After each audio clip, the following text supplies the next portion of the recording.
आज का हमारा टॉपिक है glimpse of the past. Glimpse of the past का मीनिंग है हमारे अतीत का अध्ययन। ठीक है, ये चैप्टर 1 है, क्लास 6 से है। ठीक है, फर्स्ट चैप्टर हमने हिस्ट्री से उठाया है और इसे ही हम एक्सप्लेन करने वाले हैं। कुछ आज की वीडियो में एक्सप्लेन करेंगे, कुछ कल की वीडियो में एक्सप्लेन करेंगे। चैप्टर थोड़ा सा लेंथी है, इसलिए शॉर्ट टाइम में हम जितना हो सकता है कवर उतना करेंगे। चलिए, ग्लिम्स ऑफ द पास्ट में हम सबसे पहले पढ़ते हैं हिस्ट्री। हिस्ट्री क्या है? History is the study of the past. History क्या है? हमारे जो पास्ट का अध्ययन हम करते हैं, जो पास्ट के बारे में पढ़ते हैं, वो सब क्या है? हिस्ट्री है। History means the written record of the event of the distance past. History का मीन्स होता है कि हमारे पास्ट के जो भी हमारे पास रिटर्न रिकॉर्ड है वो सब क्या है? हिस्ट्री है, जिनसे हमें हमारे पास्ट के बारे में पता चलता है।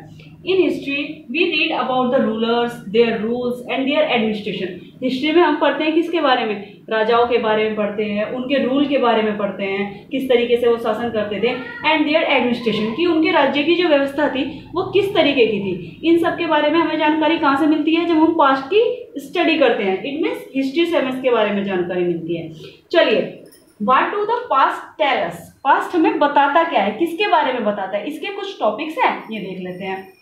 About the economic, social and culture life of the people.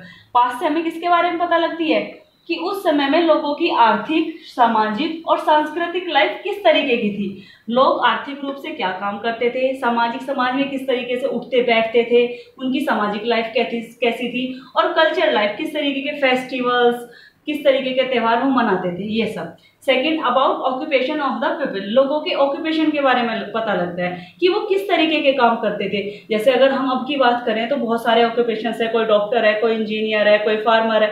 तो ये सब हमें कैसे पता लगता है? हमारे ऑक्यूपेशन से। तो उस समय हमारे पास्ट में लोग क्या करते थे, ये सब भी हमें हिस्ट्री से पता लगता है जब हम पास्ट की स्टडी करते हैं। थर्ड, व्हाट डिड दे ईट। उस समय के लोग क्या खाते थे। What kind of clothes did they wear, किस तरीके के वो कपड़े पहनते थे। तो ये सब हमें किससे पता लगता है? जब हम पास्ट की स्टडी करते हैं, उससे हमें पता लगता है। The study of history help us to find the answer to all these question. जैसे जैसे हम हिस्ट्री की स्टडी करेंगे तो इन सब क्वेश्चंस के जो आंसर हैं वो हमारे सामने निकल के आएंगे कि वो क्या पहनते थे, क्या खाते थे, उनके ऑक्यूपेशंस क्या थे, उनकी सोशल कल्चर लाइफ क्या थी।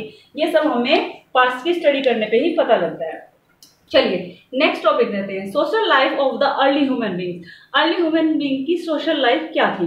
देखिए, इन प्री हिस्टोरिकल टाइम्स, अगर हम अर्ली ह्यूमन बींग की बात करें तो सबसे पहले हम इसमें प्री हिस्टोरिकल टाइम्स के बारे में पढ़ेंगे।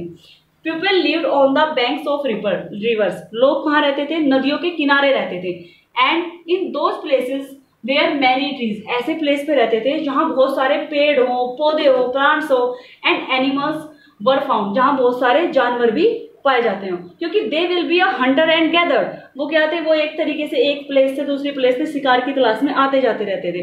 तो उनकी जो लाइफ थी, सोशल लाइफ थी अर्ली ह्यूमन बीइंग की, वो इस तरीके थी। ग्रुपिंग में रहते थे, शिकार करते थे एक जगह से दूसरी जगह पे, चाहे वो वेदरिंग कंडीशन हो या फिर अपने फूड के लिए किसी तरीके से एक जगह से दूसरी जगह पे आते जाते रहते थे। ओके, आज के लिए इतना ही, क्योंकि छोटे छोटे टॉपिक्स बना के डालेंगे तो आपका टाइम भी ज़्यादा नहीं लगेगा और आपको एक अच्छी नॉलेज मिलेगी। Thank you. नेक्स्ट पार्ट हम इसका कल की वीडियो में देंगे।